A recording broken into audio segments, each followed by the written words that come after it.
Thank you for joining today's program.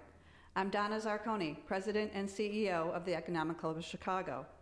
On behalf of the club, we are delighted to welcome back the Honorable Lori E. Lightfoot, Mayor of the City of Chicago, to speak to our members about the process of reopening our city amid COVID-19. The Mayor will begin with prepared remarks, followed by a conversation with our club chair, Debra A, Cafaro, Chairman and CEO of Ventas, to answer questions that were submitted in advance by our members. Please stand by. The Mayor will begin her remarks momentarily. Good afternoon, everyone. Thank you all for having me. I stand before you on the eve of the anniversary of my first year in office.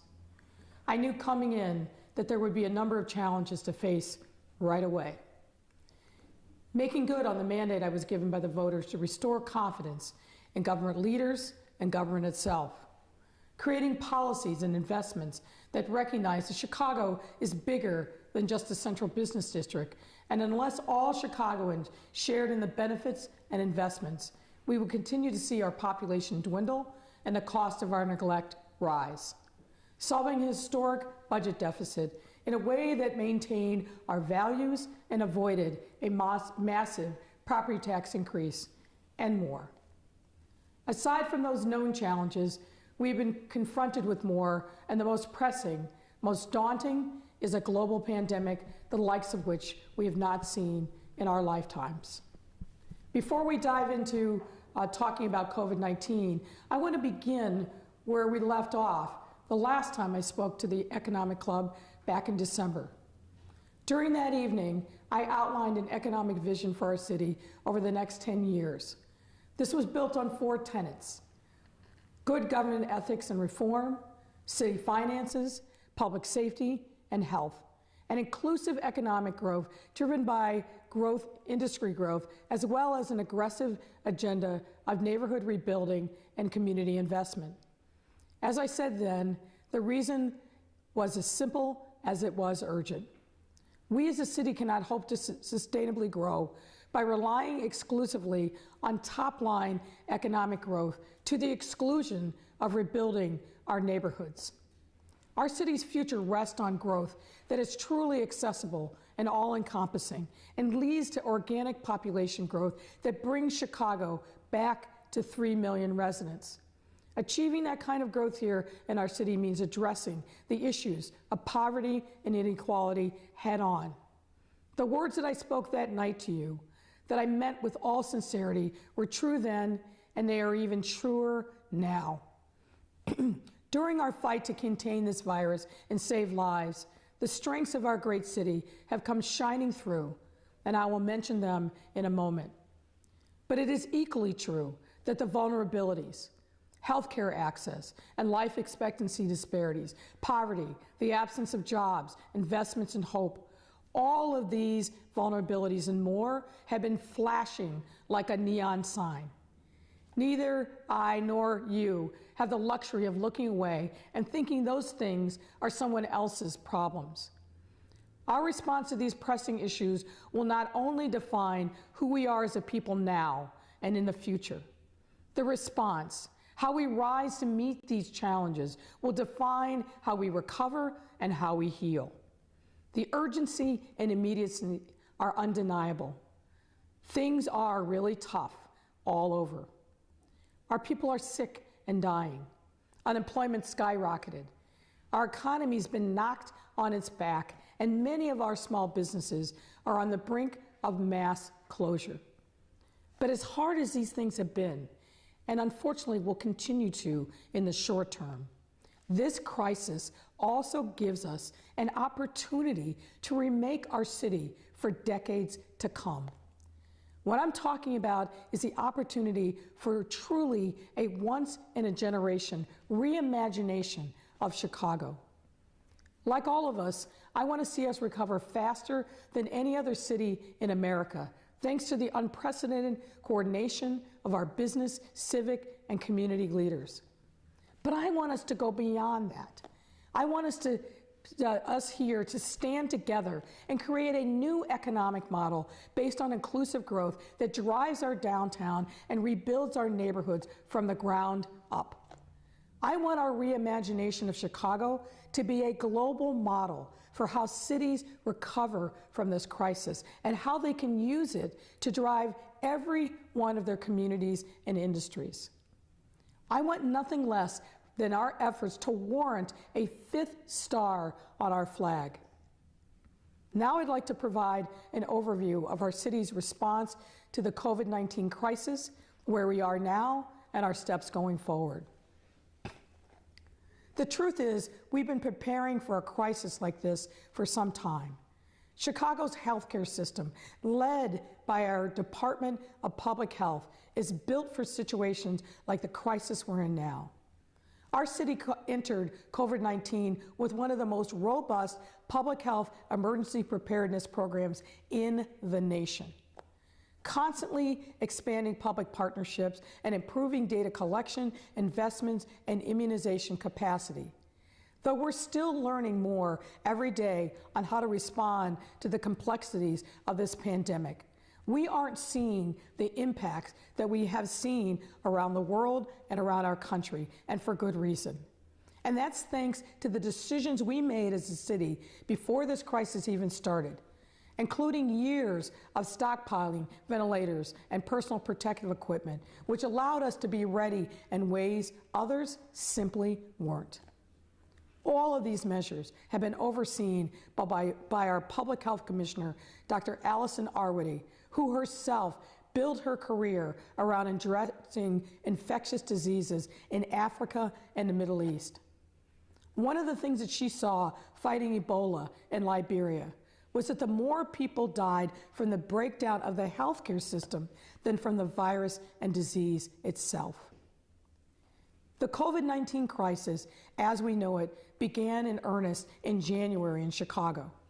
And unfortunately, we learned early on that when it came to this pandemic, we simply could not rely on the executive branch of the federal government to provide the guidance, resources, or actions that we should be entitled to expect.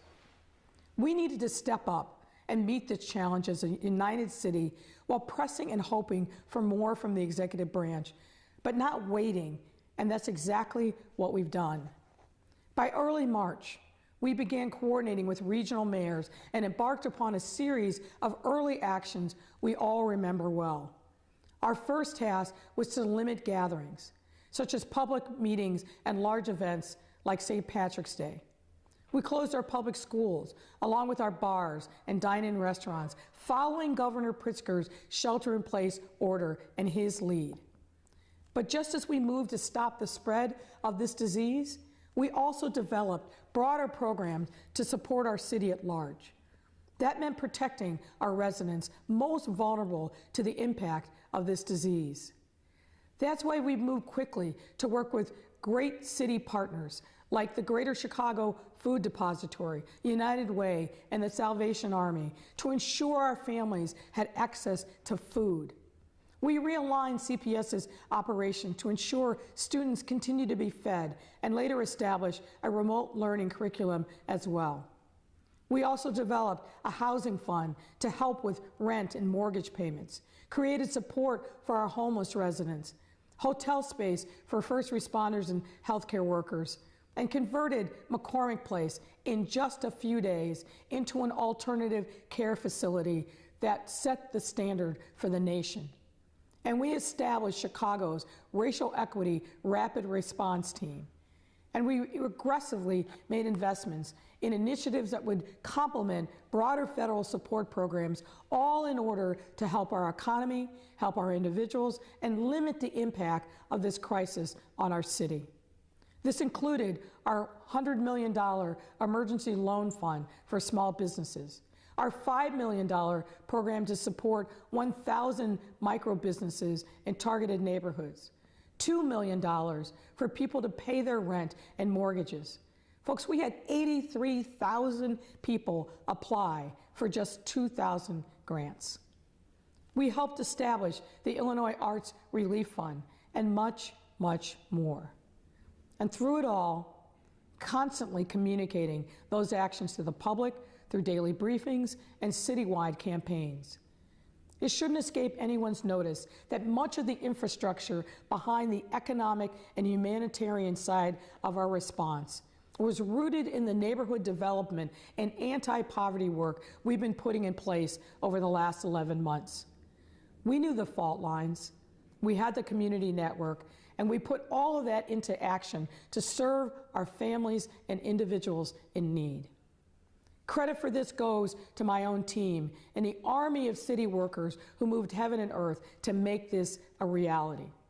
Credit to the individuals and organizations who every day give meaning to our social safety net and have stepped up big time to help those in need. Thanks in particular, and well done, to the Greater Chicago Food Depository, the Salvation Army, Catholic Charities, and Big Shoulders, among others. Along with our many, many business and corporate leaders who have stepped up for our city when we needed them most. Many of them are here right now. And there are too many individuals to list all at once, but I want to give a special shout out to a few.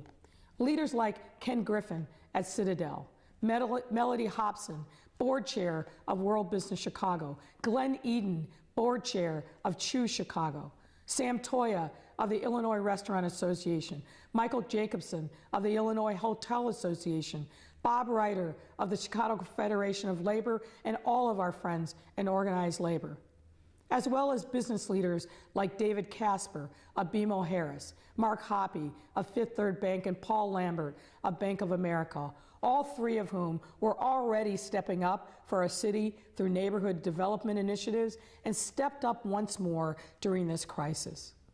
Other community leaders also have had a huge hand in our response, and these include leaders like Dr. Helene Gale of the Chicago Community Trust and Sean Garrett of the United Way, who've raised millions in direct relief to residents. Kate Marr of the Greater Chicago Food Depository, and I have to give a special thanks to Dr. Nick Turkle, who came out of retirement to lead McCormick Place Alternative Care Facility. And above all, credit goes to our healthcare, first responders, and essential workers, all of whom continue to work hard and sacrifice in incredible ways. The good news is our work has been paying off. By April 15th, we saw the flattening of the curve, bringing us to where we are now, which is laying out our plans for reopening, and which we're calling Protecting Chicago Framework. I shared the details of this framework last week, and don't want to take away from our Q&A, but here's an overview for those who missed it. Protecting Chicago was built on the foundation provided by Governor Pritzker's outline for reopening Illinois, encompassing a data-driven 5-phase process specifically designed for Chicago's residents and businesses. Phase 1 follows the strict guidelines of staying at home and maintaining safe distance. Same goes for Phase 2, except this phase also sees us flattening the curve of COVID-19, and this is precisely where we are now in Phase 2. Now, Phase 3 is a limited reopening with some essential workers coming back and certain businesses, nonprofits, and city entities opening under strict conditions. Phase 4 has us opening even further with more businesses opening back up, more restrictions being lifted, and more public amenities becoming available. Our reopening process only works if we're stopping the spread of the disease, which is why from phases 1 through 4, we'll be continuing to wear face coverings and physically distancing when meeting others out in public. Likewise, anyone sick must stay home, and as will any elderly individual or person with underlying medical conditions, or anyone who's come into contact with someone with COVID-19. After all that, we'll finally reach Phase 5, which is a near-complete reopening of our city, supported with workplace screenings and tests. Now, we all want to get there, but the fact of the matter is, we'll be months before we get to the end in Phase 5. The reality is also that until we have a vaccine for COVID-19, this is the framework we'll be living in. And as I said last week, we aren't anticipating a vaccine to become available until 2021.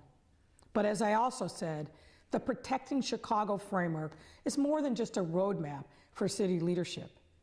It's about protecting our residents and businesses and the future of our city as we lay the foundation for recovery that'll follow. Now, I know you're anxious to hear some of the details regarding specific businesses and spaces that will be reopening when we move into phase 3. But I want to pause here for a moment to directly speak to the small and micro businesses with us. To say that you've been hurting would be a supreme understatement. Based on what we've been seeing and hearing, if you don't open soon, many of you will be forced to close permanently. I get that. Putting even more Chicagoans on unemployment and forever changing the makeup of our neighborhoods. I want you to hear me loud and clear on this. We are doing everything we can to keep that from happening, and we will continue doing everything that we can throughout this crisis to help you and your employees. Now, when it comes to our phase 3 reopening, this is what we're looking at. The specific health metrics that will allow us to transition from where we are now in phase 2 to phase 3 were announced last week and are here again shown to you. They entail meeting criteria related to declines in case rates, adequate support systems for vulnerable population, assurances our healthcare system can handle a potential case surge, and having adequate testing and contact tracing available to track COVID-19 and limit its spread. As important as it is for us to reopen our economy and get our people back to work, the safety of our residents will always remain our top priority. Health is what got us into this, and health is what's going to get us out of it. That is our singular North Star that will allow us to move forward. Here you'll see where we are now and where we need to go. As you can see, when it comes to the metrics on moving to phase 3, such as hospital capacity, we're pretty far along, while others, such as case rate and testing positivity rates, still have a ways to go. The more stable our public health is, the more stable and sustained our reopening will be. None of us want to see us taking steps back. Reopening could lead to reclosing if we are not patient, smart, and diligent. We have made real progress throughout this crisis, but we've also seen an increase recently in Chicagoans leaving their homes. It is these very actions that will erase the gains we've made and delay our transition into phase 3. But for us to even get to phase 3 at all, it is imperative that we stay committed to follow the mandate to stay home and stop the spread of this deadly disease. That is why, even when we do move to phase 3, we must maintain social distancing. And moving to phase 3 should by no means be confused with this crisis being over.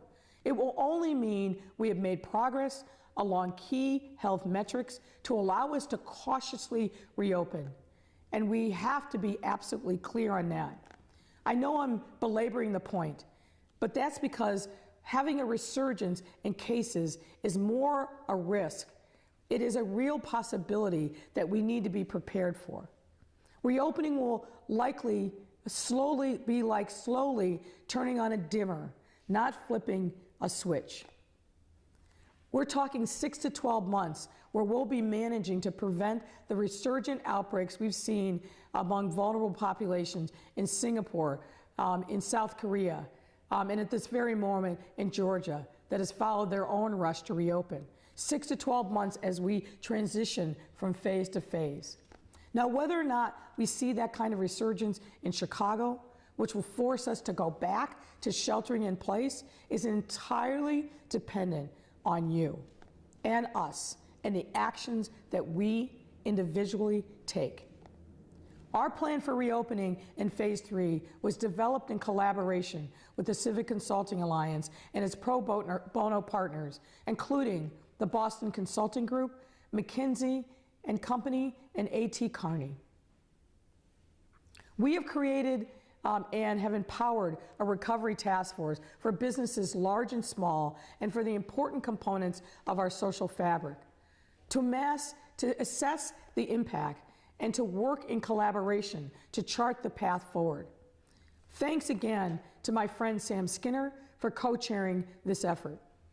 We have also stood up 10 industry working groups comprising more than 100 industry and public service representatives ranging from office and commercial real estate to education and childcare to retail, restaurants, and much more, all working together to advise us on how best to reopen our economy.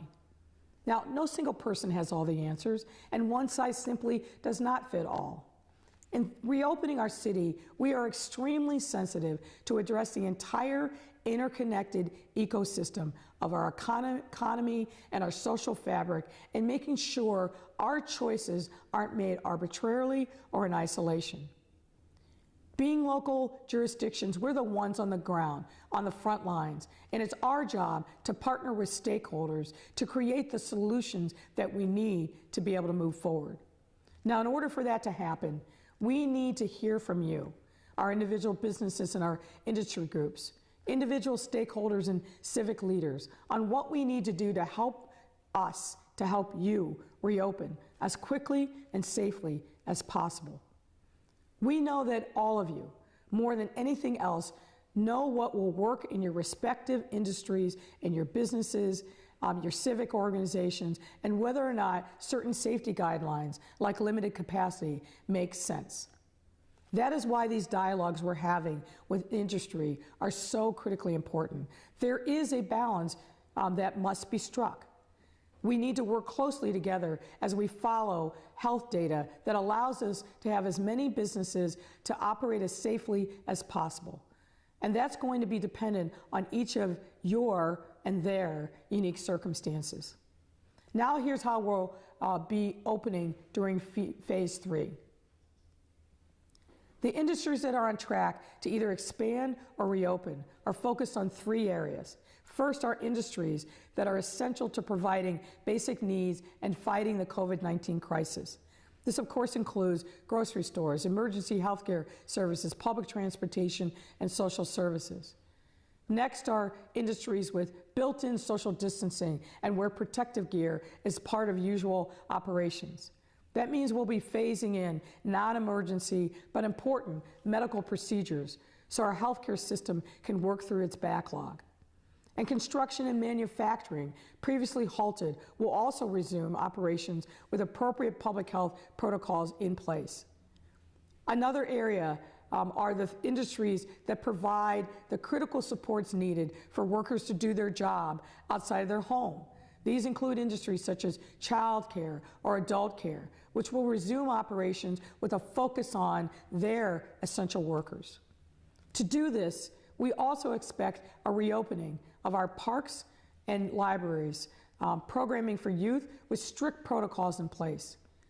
There are other industries where we are continuing to work hard to determine how best to reopen as safely and as quickly as possible. This is a key part of the ongoing dialogue with industry working groups.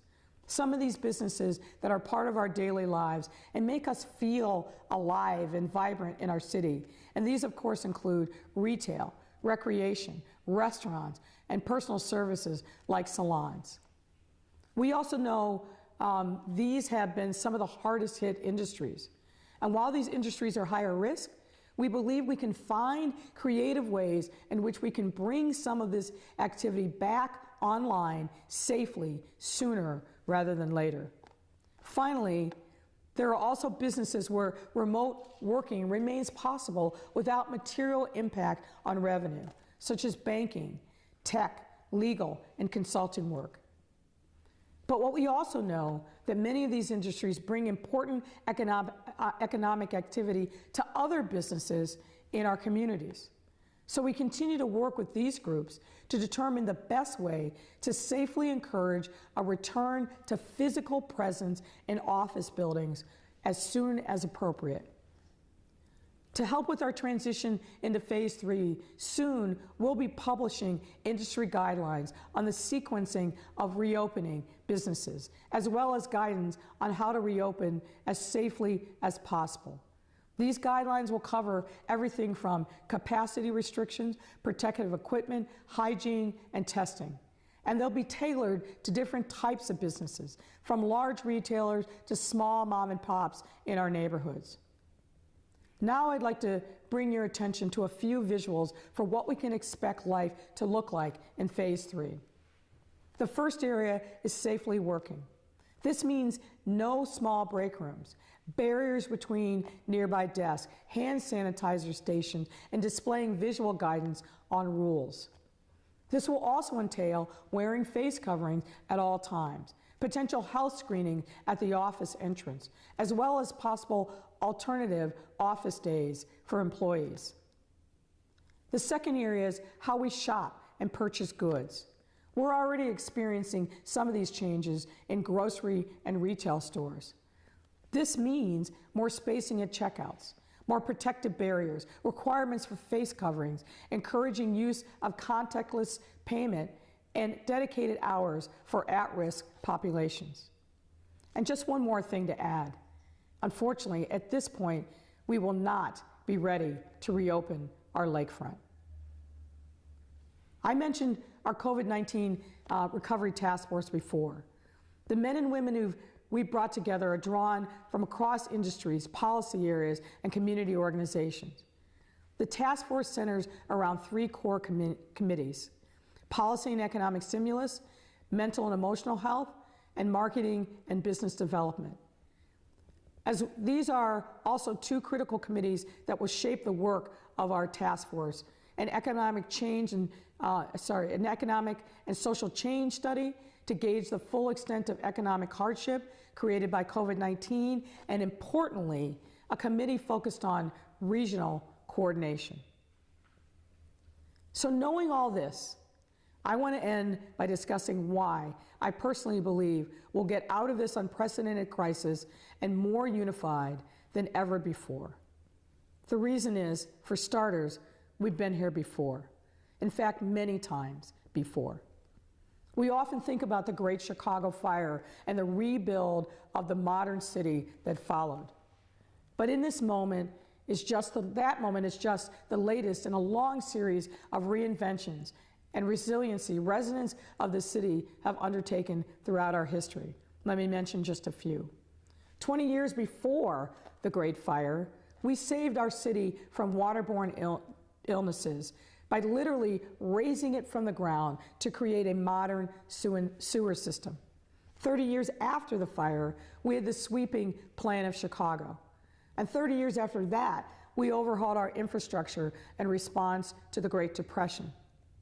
A generation after that, we reimagined ourselves in the wake of World War II, and on through today. We have risen to meet today's challenge. We surely have. I want to continue to move forward together, and if we do, generations from now, when future Chicagoans look back on this time, they will thank us for making the hard decisions and the necessary sacrifices to maintain Chicago's status as a global leader that didn't lose sight of its values. What these moments have in common wasn't just that they were a response to an urgent need. We as a city seize these great crises and transform them into great, positive, defining opportunities. We are known as a resilient city, and rightfully so. A broad-shouldered city, a city that works, because none of these moments, when we came together, in these moments, we came together as one city and willed ourselves to succeed. This moment presents another opportunity, another challenge. We are the great American city of Chicago, and we will come out of this crisis like we always have, more resilient, more prosperous, and more powerful than we've ever been before. Thank you.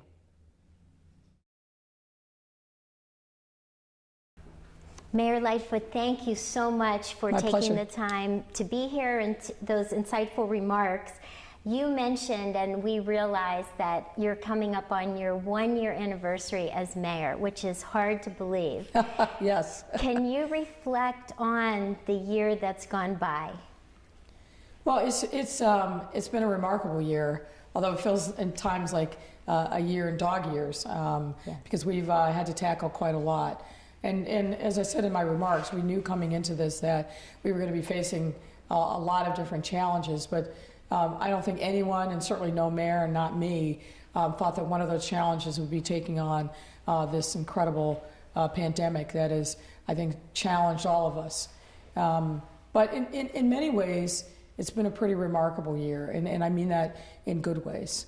The embrace that I've received from people all over the city, and the way in which individuals and organizations and businesses have really risen at various times, and particularly over these last 2 months, it's humbling and remarkable, and really gives me the energy that propels me forward every single day. The challenges are many, and I outlined many of them in the course of my prepared remarks, but I have every confidence that we're going to meet these challenges because we already are. So I feel as excited and resilient over these last 12 months as I did when I stood on the stage at the Wintrust and took my oath of office.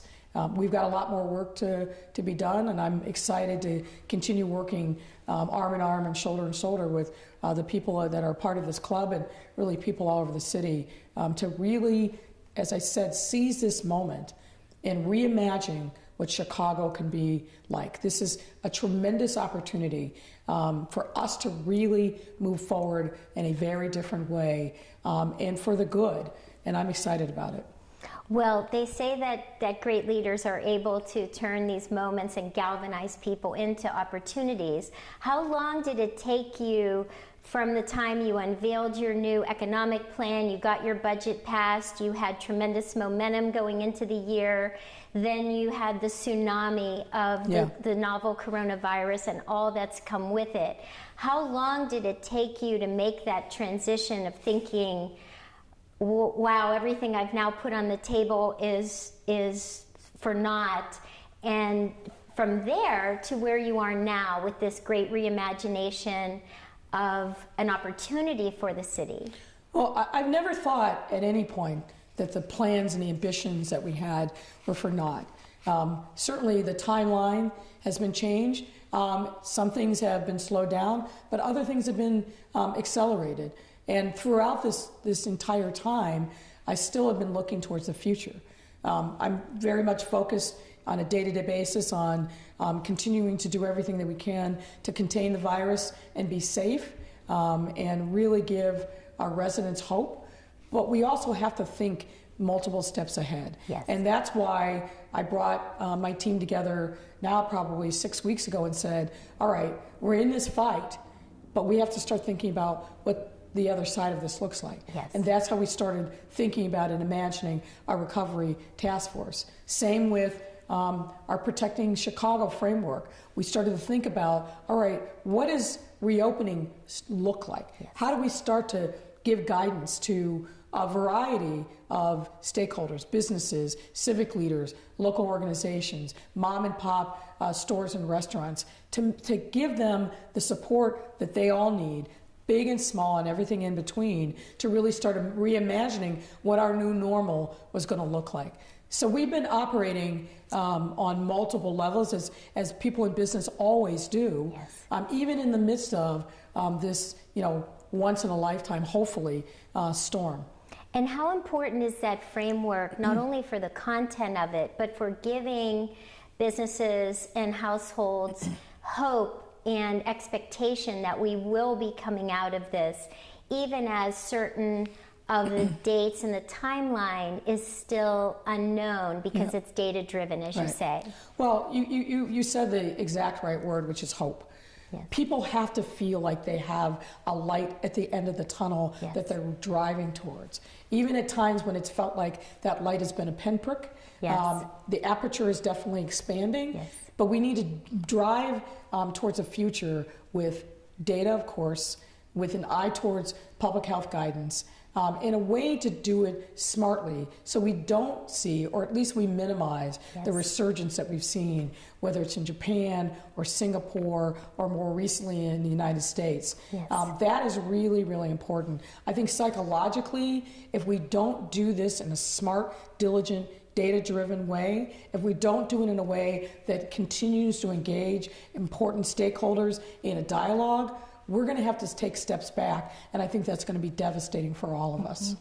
Well, you have been giving people hope while at the same time the unvarnished truth about the data and the risks inherent in the current circumstances that we face. One thing that's come out recently is after decades of individuals and businesses really losing confidence in the government's ability to be effective and to deliver on its promises, we've recently seen through this pandemic an incredible rise in the confidence that citizens feel about their government's ability to be effective.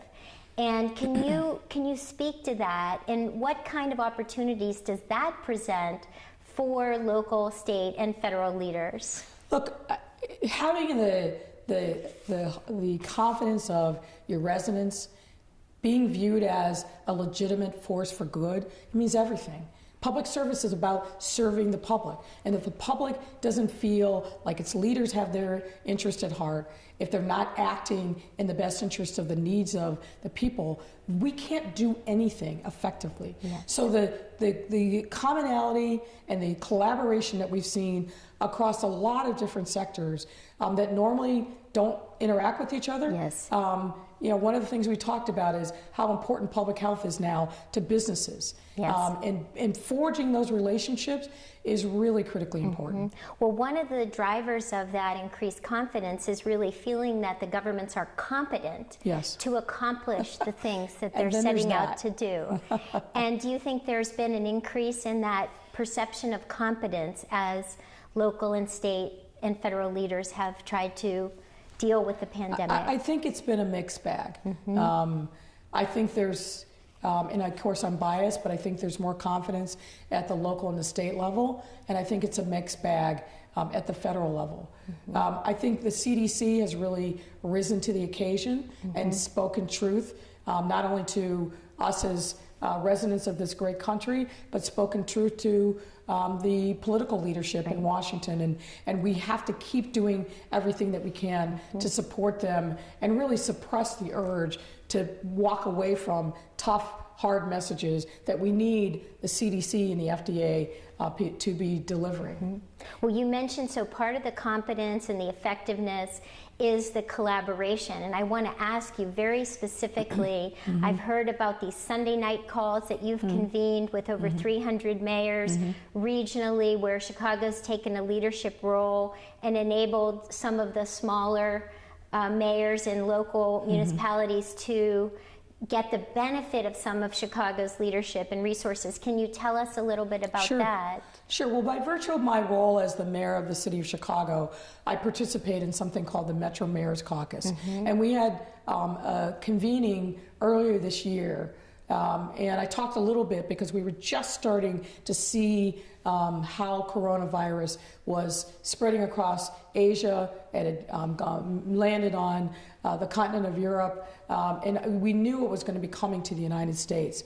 And in conversations with some of the mayors, it was clear to me that they didn't have access to the same kind of knowledge, certainly didn't have the kind of public health systems that we have here in Chicago. And so we started a dialogue really just to share what we were learning on our own, what we were hearing from Washington, D.C., and that is involved into a weekly conversation where we share information, we update each other, and I think and I hope that they are grateful for the participation, active participation of me and my team, but also I am learning a tremendous amount from the partnerships that we have forged. And obviously, because the coronavirus has no boundaries, the better they do, of course, the better the whole region can do.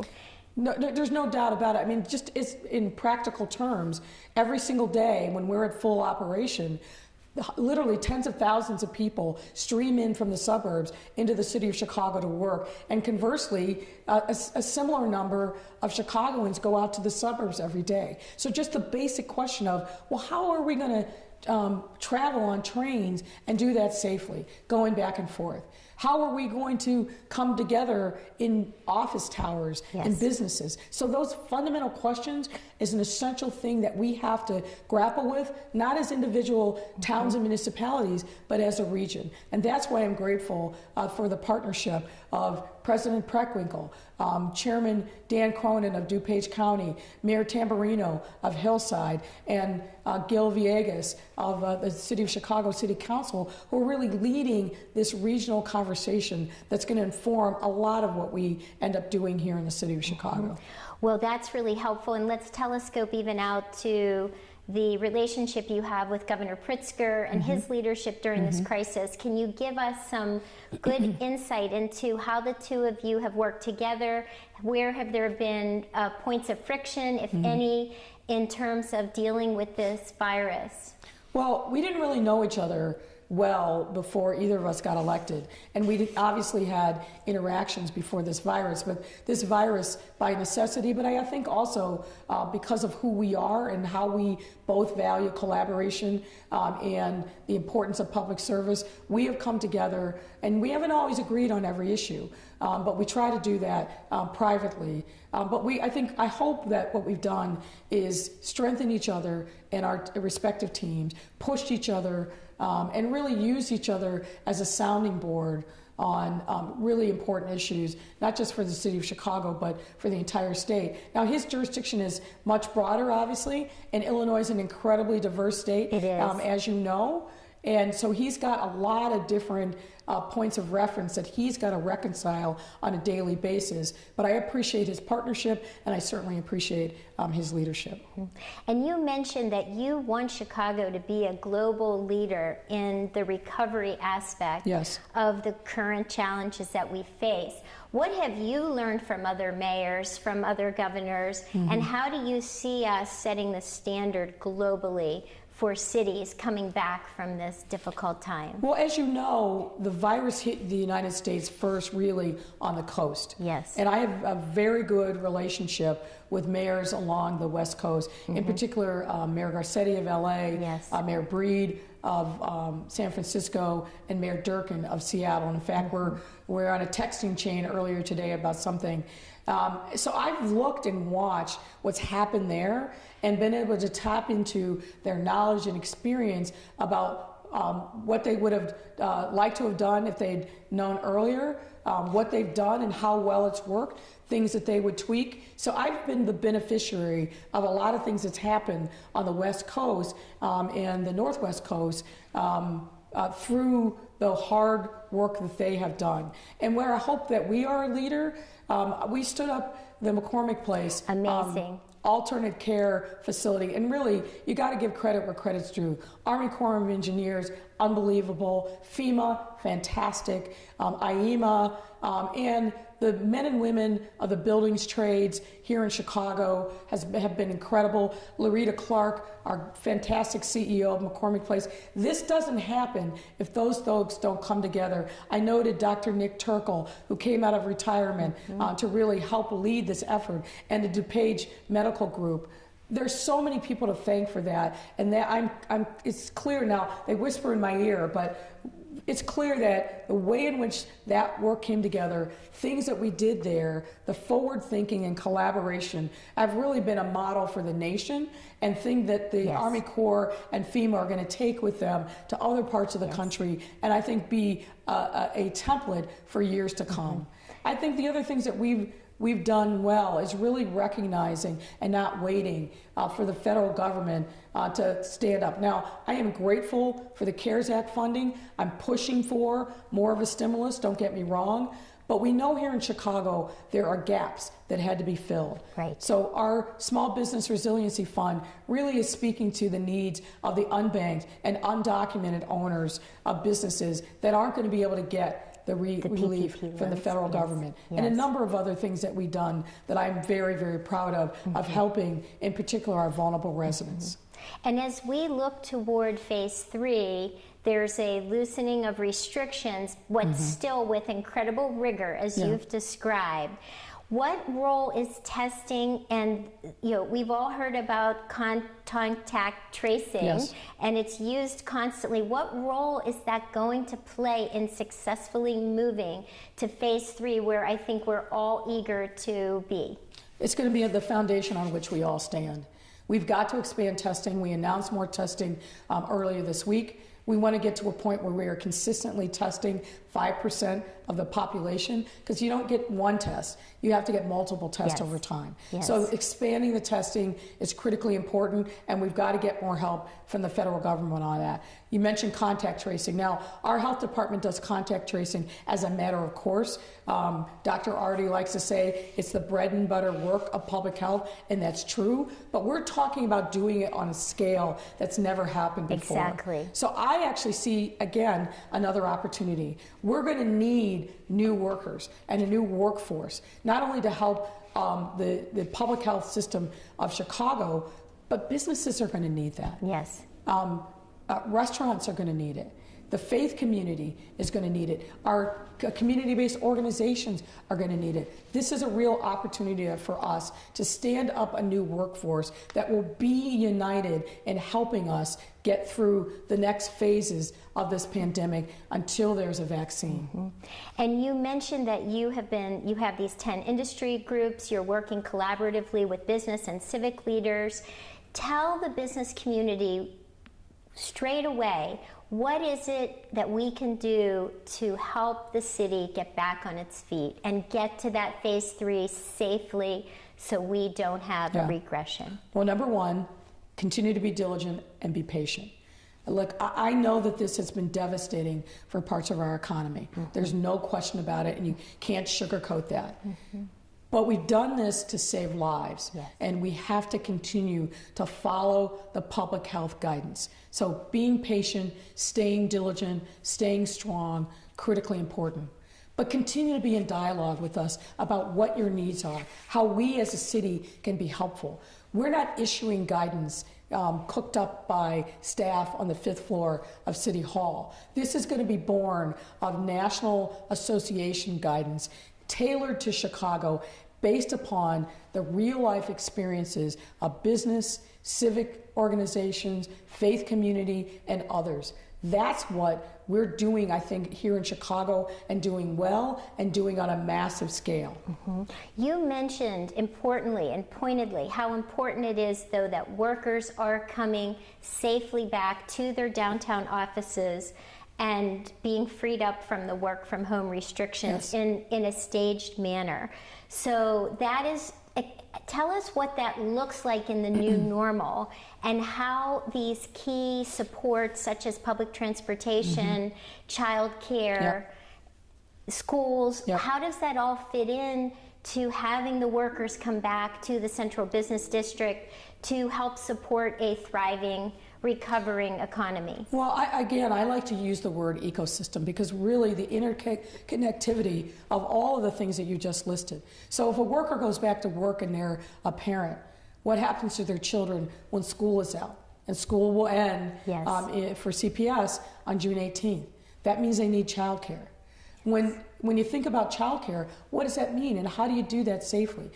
Many people are not going to be able to afford an individual nanny or sitter. They rely upon the parks, the libraries, other social institutions, faith community to be able to help support them. And then we think about public transportation.